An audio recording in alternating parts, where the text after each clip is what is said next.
Occasionally, several of my friends and I attempt to visit to the Keys for a scuba trip. On this trip, we planned for 3 days of diving. Unfortunately, the water conditions aren't looking very promising over the next 2 days. On a positive note, today is a go. Today we are diving the Spiegel Grove. The Spiegel Grove truly is a diver's playground. There are plenty of swim-throughs on the wreck, and marine life is abundant. Light penetration is safe as long as you see an exit upon entering a compartment. Visibility is usually very good, but today there's a lot of trash stirred up at certain sections on the wreck. Wouldn't it be great to have a magical mask that could eliminate the trash in the water?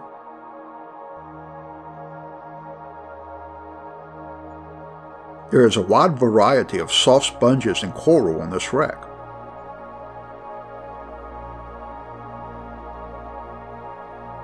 I've often said that any wreck can possess the attributes of both a wreck and a reef, but a reef can't be a wreck.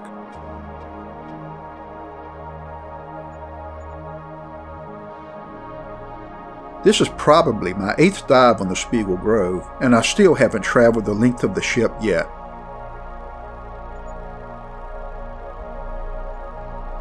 This green moray must be searching for a better home.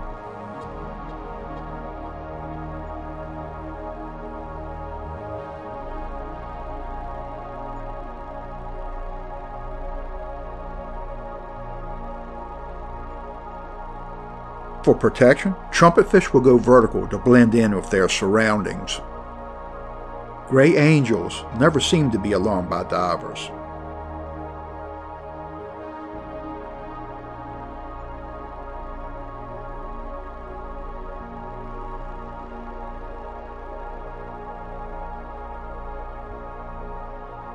This blue tang is greeting us as we enter the bridge area.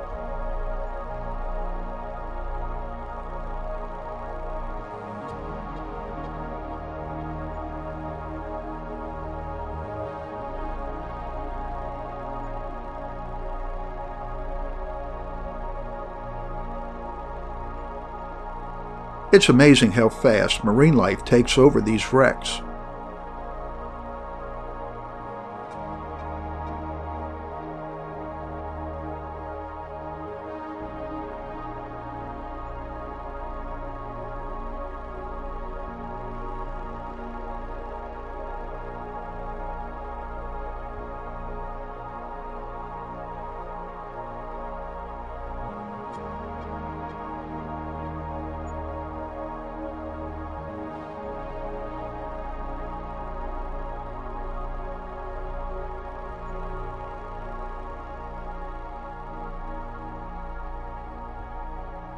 This French angel doesn't seem to be bothered by our presence either.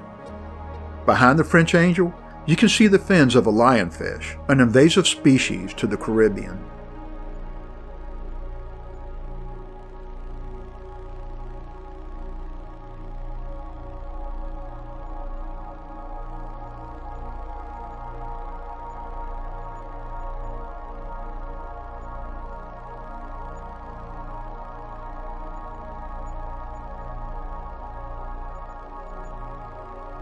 This was once the control tower for the ship's cranes.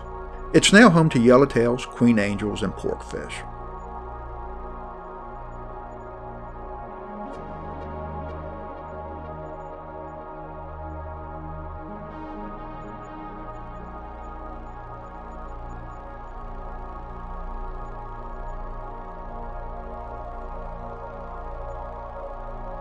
One last swim through before our dive is complete.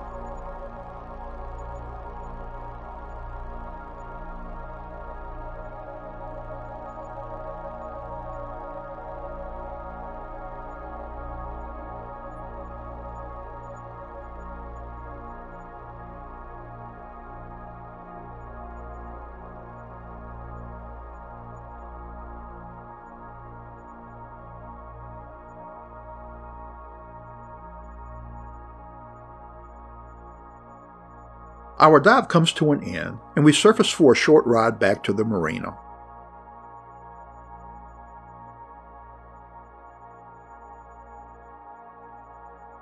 Tomorrow's dive depends on the sea conditions, but at the present, it's not looking good.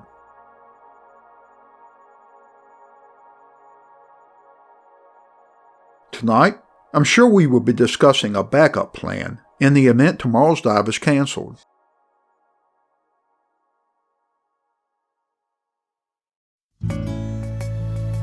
Day 2, and it's bad news.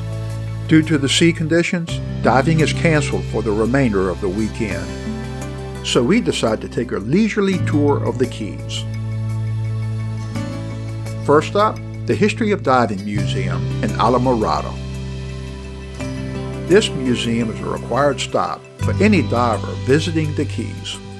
The history within these walls will fascinate any diver, and who knows, if you've been diving long enough, perhaps you will find some of your old gear on display.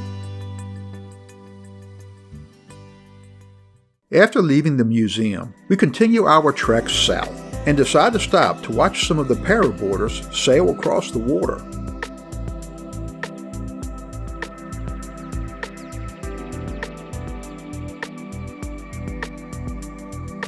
Looks as if they're really having a blast out there.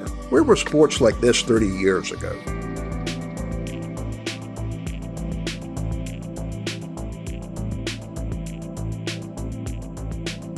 For me, the worst part of getting old is missing opportunities like this.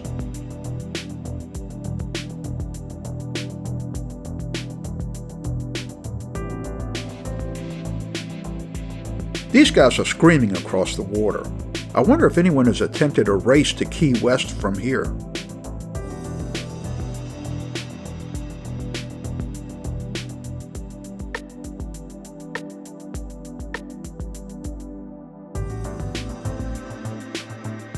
Oh well, time to continue our trek south.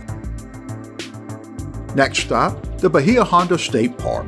This park has been a popular beachfront attraction in the Keys since the early 90s. The old bridge was originally built by Henry Flagler to open a railway line to Key West. The railway opened on January the 22nd, 1912, but came to an abrupt end on September the 2nd, 1935, when the Labor Day hurricane destroyed miles of train track. On day 3, we decided to get in a round of golf at the Key West Golf Club. The course isn't actually on Key West, it's on Cow Key. But who cares? It was a fun round, and at the end of the day, it's time for food and drinks.